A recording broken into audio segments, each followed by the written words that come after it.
Suscríbete en nuestro canal de YouTube, activa las notificaciones y mantente informado.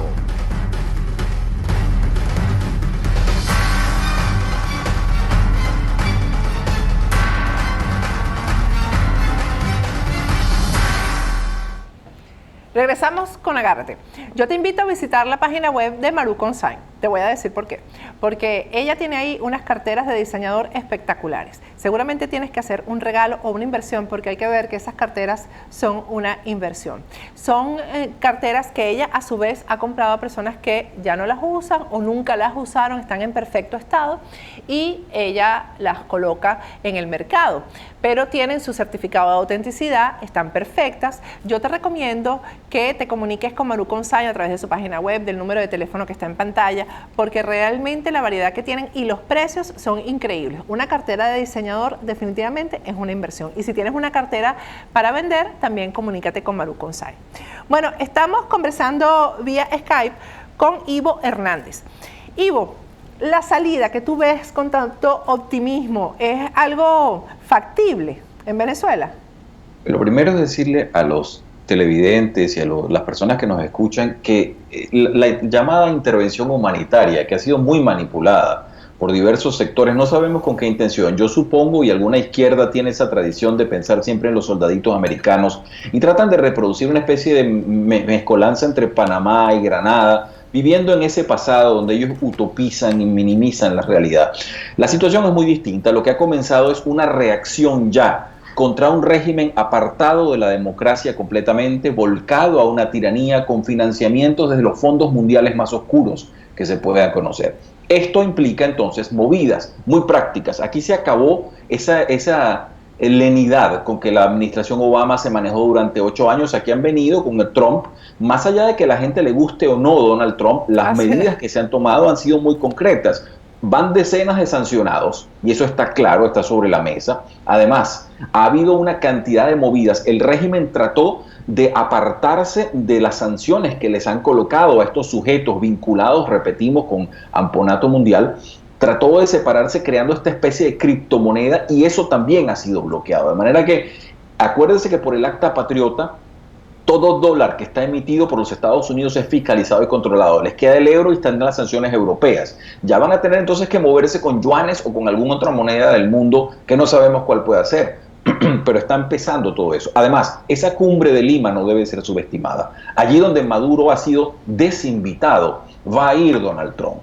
Allí donde va a haber una cantidad de reuniones, se va a hablar sobre Venezuela, y Venezuela está fuera de esa reunión, el régimen venezolano, porque no comparte las premisas democráticas para ganarse la silla de estar sentado ahí. Está invitado Raúl Castro, de manera que eso también es una especie de diacronía, de una situación complicada allí. Pero repetimos, Venezuela aislada del discurso, y es muy lamentable porque siempre fuimos un país que tuvo que ver con la región. De manera que se están dando medidas una tras otra que van generando ese cerco que va a dar al final, nótese las declaraciones de Santos también recientemente, que va a dar con la necesaria intervención humanitaria a un país que, repetimos, no es más que llevar comida y medicinas, pero no para entregárselas al régimen, sino para entregárselas a los necesitados.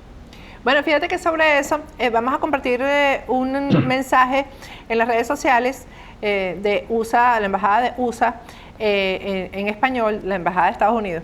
Dice: la falta de respeto por los derechos humanos del pueblo venezolano por el presidente Maduro ha provocado la fuga de 1.5 millones de venezolanos hacia países vecinos. Estados Unidos aporta una ayuda inicial de 2.5 millones de dólares para los esfuerzos de Colombia ante esta crisis. Esto es parte de lo que tú estás diciendo, Ivo. Es correcto, y además se está viendo en ambas fronteras, tanto en el caso de Brasil como en el caso de Colombia, Patricia.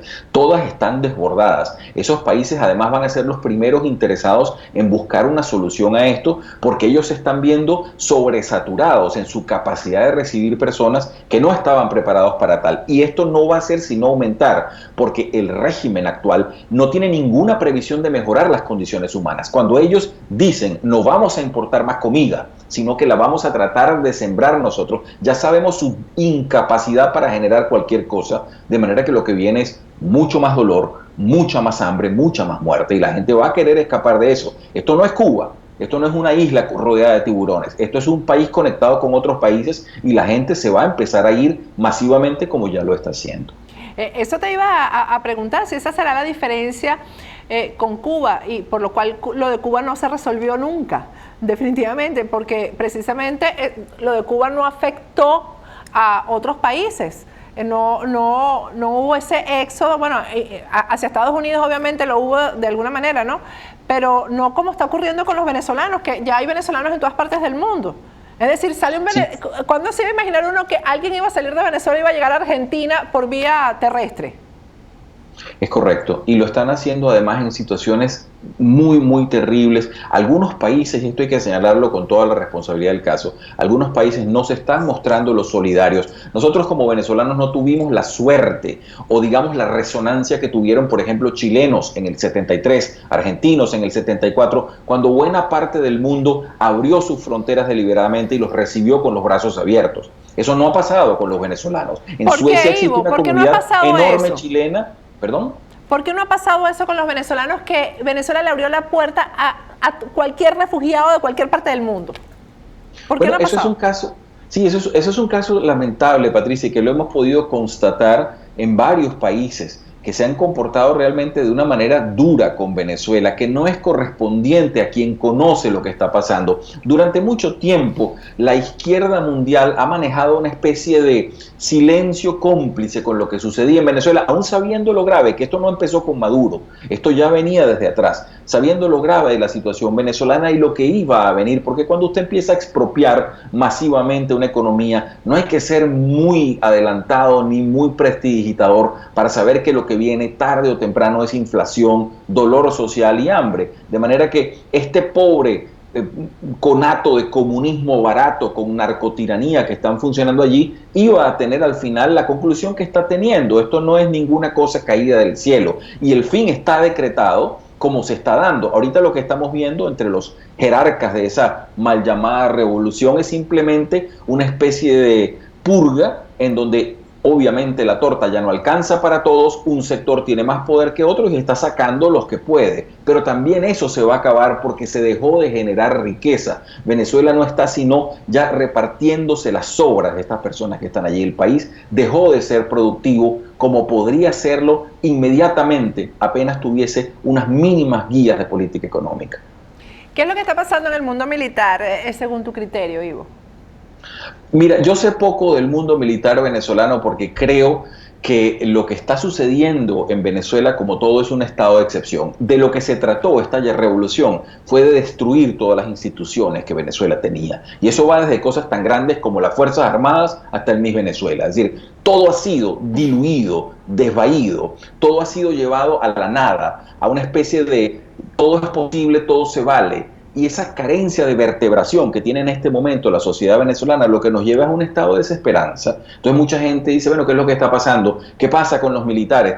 Mire, los pocos militares que puedan en este momento tener algún grado de conciencia independiente deben estarse haciendo la misma pregunta. La institución está fracturada, además de haber sido penetrada por fuerzas extranjeras, como se ha comprobado, y tú lo has dicho aquí también, y otras personas lo han indicado, se ha dicho. Entonces, ¿qué está pasando internamente? Es una fuerza desmoralizada, una fuerza que ve que sus altos mandos están corrompidos, no hay ejemplo, no hay ningún paradigma a seguir, entonces todo se vuelve vacío, el taconeo ya no sirve, porque no se taconea ante nada, no se está firme ante nada, todo es una especie de ilusión permanente.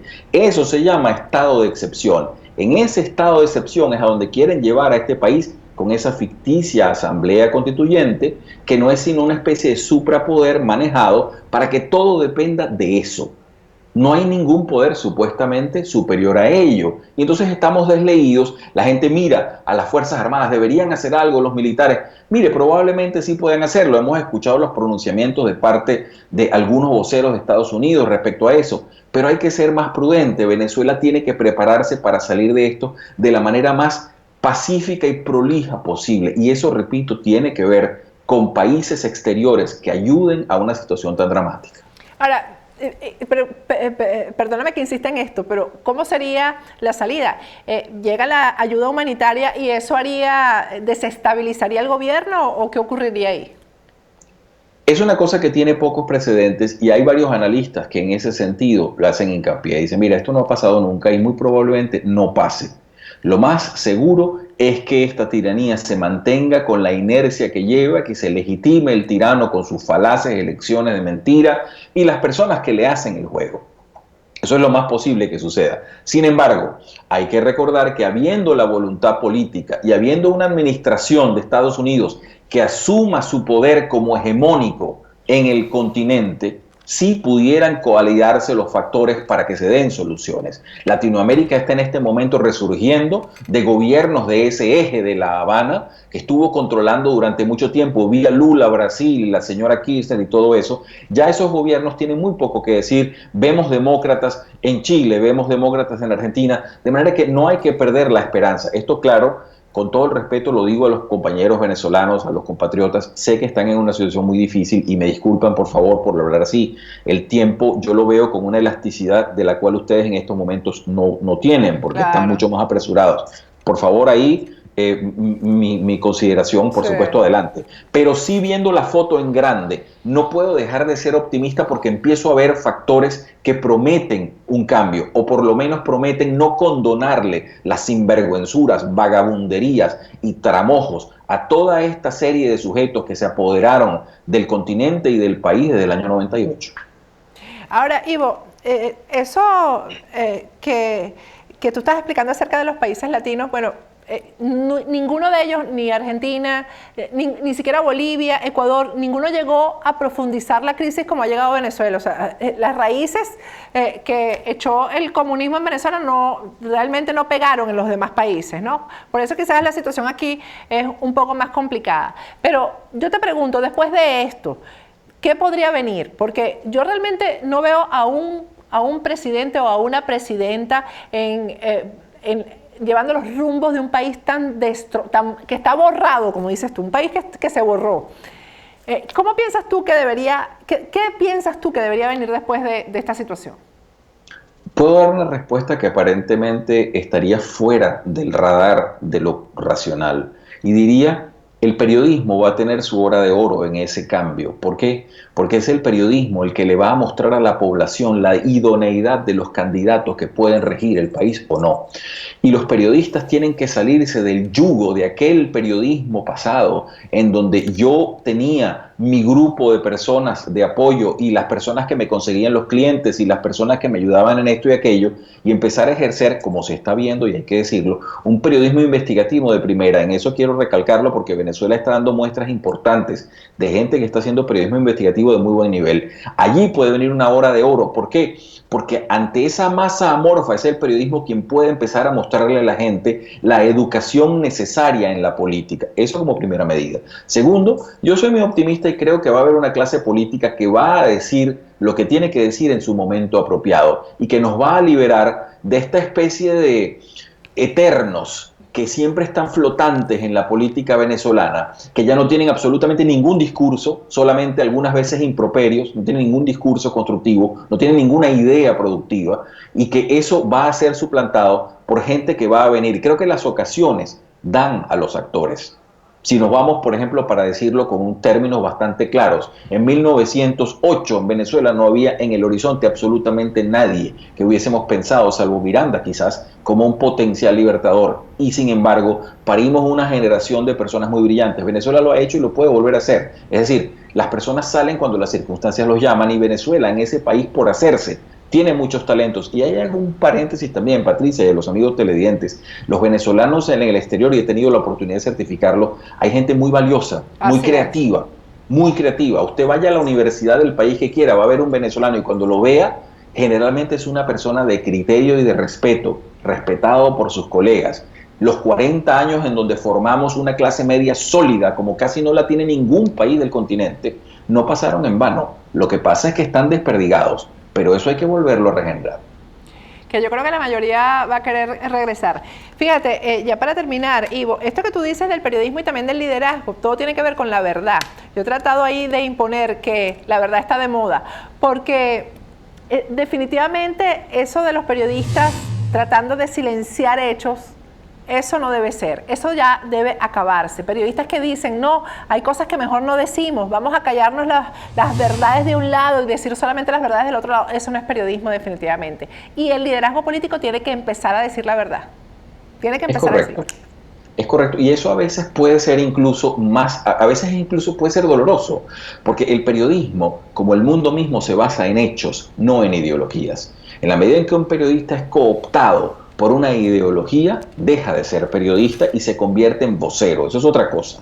Ahora, si usted quiere ser periodista, usted se debe a los hechos, y los hechos muchas veces pueden contradecir los prejuicios que nosotros llevamos, pero son los hechos. Y nosotros nos debemos a ellos y hacemos periodismo. El que esté haciendo otra cosa debe hacerla. Yo digo es la hora de oro del periodismo venezolano, repito, porque veo mucha gente capaz, veo periodismo de investigación que está destapando cosas que nos han llevado a comprender la profundidad de todo, y esa hora tiene que venir, sobre todo para formar la clase política. El cotejo de clase política y periodistas en los países más democráticos es muy cercano, y unos y otros están en permanente control. No sería posible una gran democracia sin un gran periodismo. Esas son dos cosas que siempre están allí mano a mano. Así es. Muchísimas gracias, Ivo. Gracias además por haber permitido el trasnocho esta noche, porque tú tienes... Y gracias a ustedes, gracias, siempre a la orden aquí. Gracias, Ivo Hernández. Bueno, me encantó esta conversación. Vamos a ir a un corte, pero primero quiero recordarles que el cuidado del cabello solamente se pone en manos de expertos. Y Caloyero Tramonte es el mejor del sur de la Florida. Su página web es www.turred.com. A través de esa página web que tienes ahí en pantalla, haces tu cita, pero también ahí consigues todos esos productos maravillosos que utiliza Caloyero para mantenerle a uno el cabello hermosísimo. Mañana voy para allá a taparme el lunar que me sale aquí. Mañana tengo cita. Ya volvemos con Nitu Pérez Osuna, porque hoy es jueves de Nitu Pérez Osuna. Perdón, martes, yo que jueves, martes.